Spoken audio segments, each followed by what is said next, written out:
Okay, real quick, I don't have a whole lot of time. Ghost Soldiers, the epic account of World War II's greatest rescue mission by Hampton Sides. National bestseller in 2001.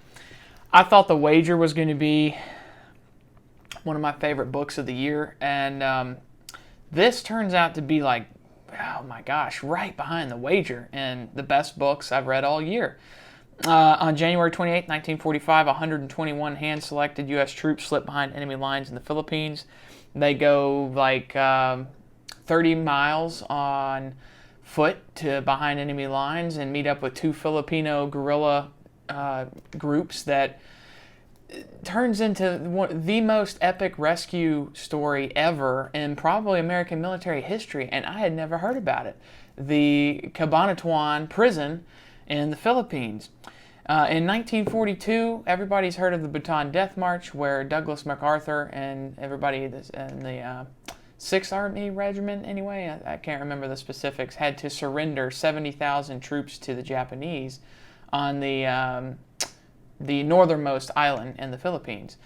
And they get taken prisoner of war and marched along the Bataan Death March, where over 15,000, they think 20,000 soldiers died along the death march to various places.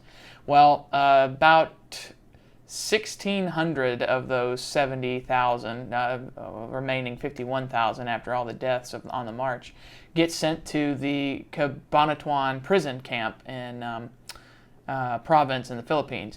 And for 3 years, they're held here under terrible conditions. I mean, the worst you can imagine. And this is after the brutal the Japanese were brutal to prisoners of war. In fact, they were the worst towards prisoner of wars. They had a belief in their culture that it was dishonorable to be captured prisoner. So that belief in their culture trickled down to the way they treated their prisoners.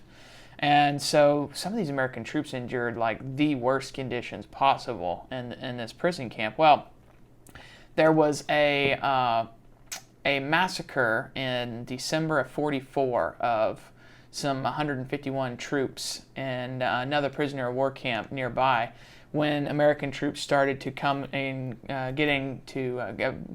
make their way through Japanese territory closer to these camps. And as the closer the Americans got, they would kill prisoners of war rather than release them.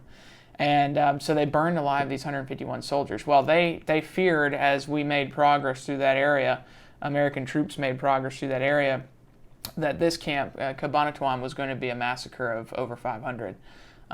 So they ended up launching 3 days before the expected massacre of this camp to send a group of Army Rangers under the command of Lieutenant Mucci. And they marched behind enemy lines 30 miles on what they thought might be a suicide mission to then crawl over flatlands to approach this prison and go undetected by over 200 Japanese soldiers just in the camp area, with another 1,000 right down the road and another 6,000 in the city.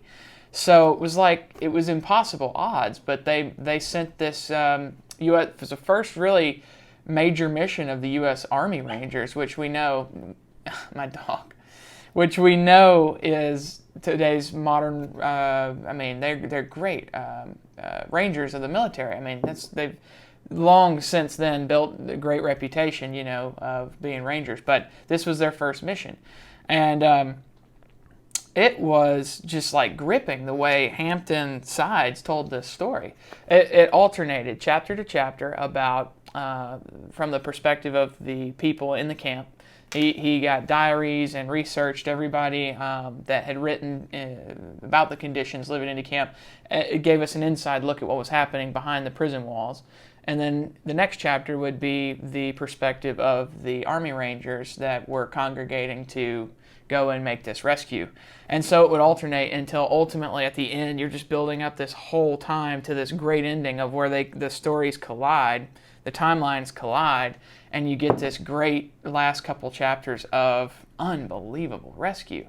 There was even some spies involved in the Philippines. There was a lady that owned a bar that had a fake identity that was actually an American spy, and she ran the largest Japanese bar and lounge for years. That she would gather intel from these army officers for the Japanese Imperial Army and then send them notes back to the American officers about positioning and attacks and all kinds of intelligence that she would gather.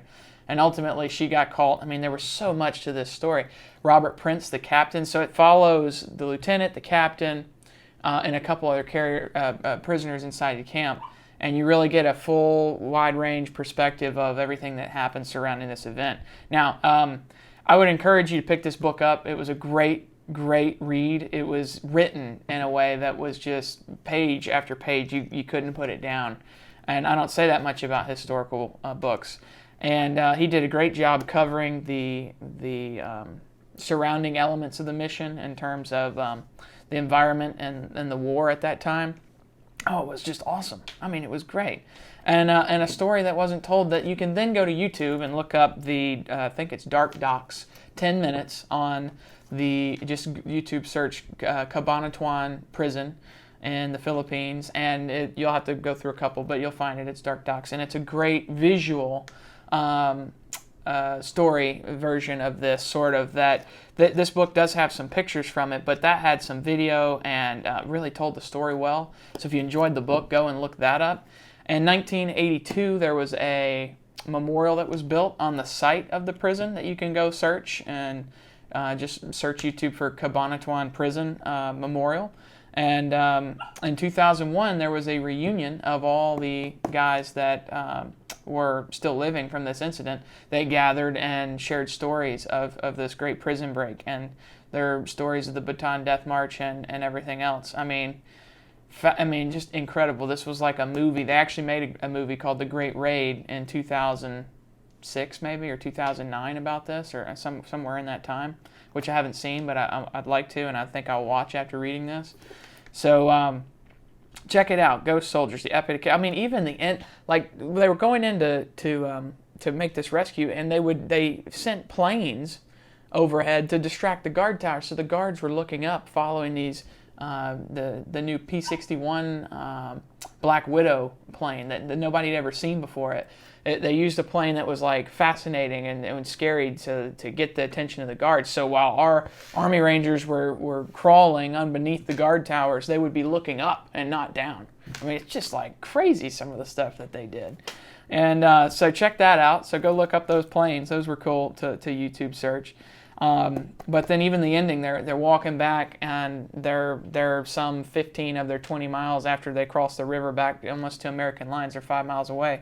And this threesome of airplanes come flying towards them, and they think they're in strafing formation. And so all of the Americans freak out and jump into ditches and scream, Japanese, Japanese.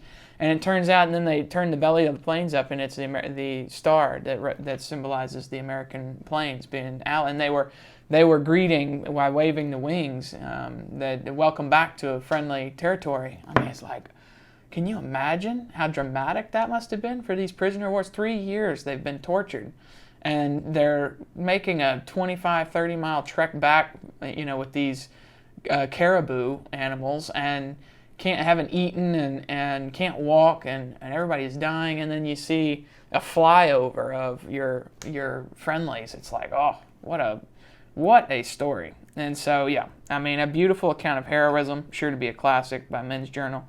The greatest World War II story never told by Esquire, no doubt. I mean, thoroughly researched and artfully told, a compelling story filled with colorful characters. So, I mean, it's a very popular book. I'm behind, obviously. This was a huge book in 2001. But I'm so glad I read it, because this is a great story of really the origin of the U.S. Army Rangers in a mission that was nearly impossible. That was just a great success. They call it the greatest success in American military history. So check it out. Ghost Soldiers, the epic account of World War II's greatest rescue mission. You will not regret reading this one.